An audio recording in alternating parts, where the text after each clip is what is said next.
According to Billboard in 2017, 90% of the population listens to music, and on average, they do so 32.1 hours per week.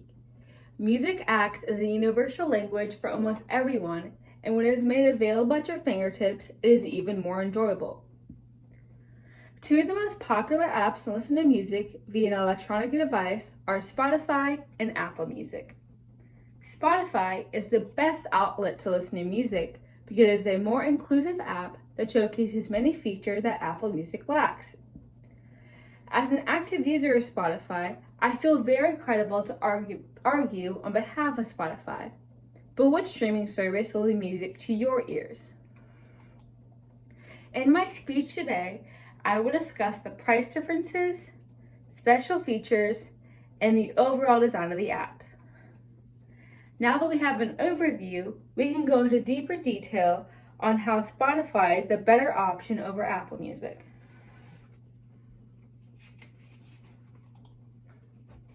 The first point I'm going to be making is the price differences and what you're offered with that price. According to Andy Sly in 2020, Apple Music and Spotify both cost $14.99 a month for a family plan, $4.99 for a student plan, and $9.99 for a normal plan. Their payment plans may be the same, but Spotify offers a free plan that has ads and a shuffle-only feature, which is a big plus in Spotify's case. When paying for both of these apps, you may receive more song options with Apple Music, but Spotify offers Spotify Connect, so Spotify can be played on any device, and Spotify offers more than just music. They have audiobooks and podcasts. Also, when you purchase Spotify's student plan, you also receive extra perks such as access to Hulu and Showtime. In my point of view, Apple Music is a very closed environment that may offer more songs but less places to play them and less variety inside the app. When it comes to the statistics, Stasta in 2020 stated that 130 million people are actively listening to music via Spotify, while only 72 million people are use Apple Music. Information released that shows the numbers of how many people are using this app is a useful tactic that goes along the lines of bandwagon fallacy. This is useful because if people see that 58 million people are using Spotify over Apple Music, they will jump on the bandwagon and subscribe to the app that has the most users. Now that we've discussed the prices, I will review the special features both apps have. As I previously stated, I use Spotify as my main source of listening to music. And one of my favorite features that Spotify has are their recommended playlists called Your Discovery Weekly. Based on the music I usually listen to, it compiles a whole new list of songs that I've never heard before, introducing me to more music. Apple Music lacks in this department because there is a way for it to recommend you music. It's just a lot harder to find the songs and you recommended that actually apply to your music taste.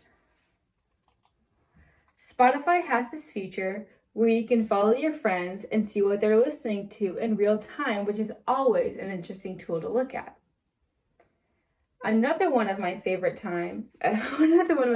features that Spotify has is that Another one of my favorite features that Spotify has that Apple doesn't are collaborative playlists.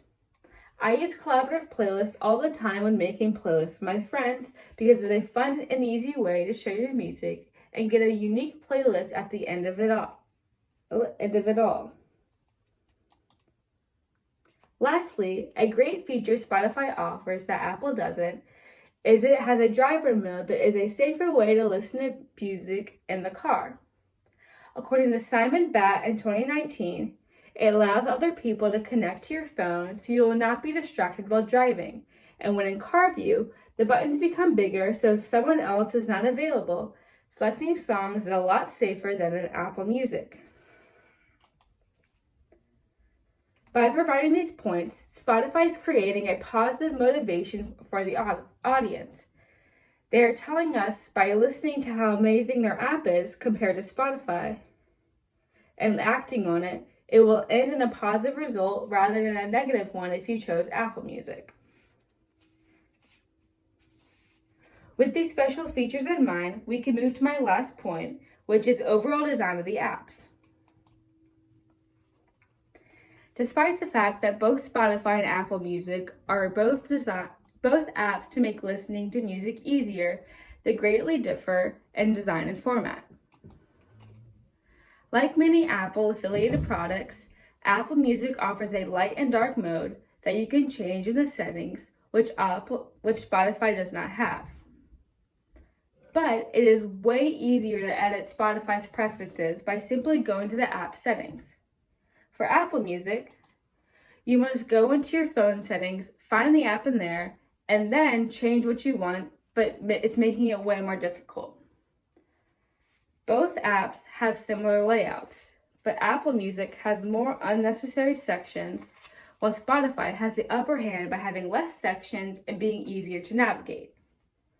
Also, when searching for songs, Spotify also recommends certain playlists that are compatible to the song you searched, which is a nice design touch. According to Scott Altiparmark, Apple Music has a tendency to overwhelm its users by throwing up to 30 playlists in your face, making it not as enjoyable when trying to find which one to choose because there's just way too many options.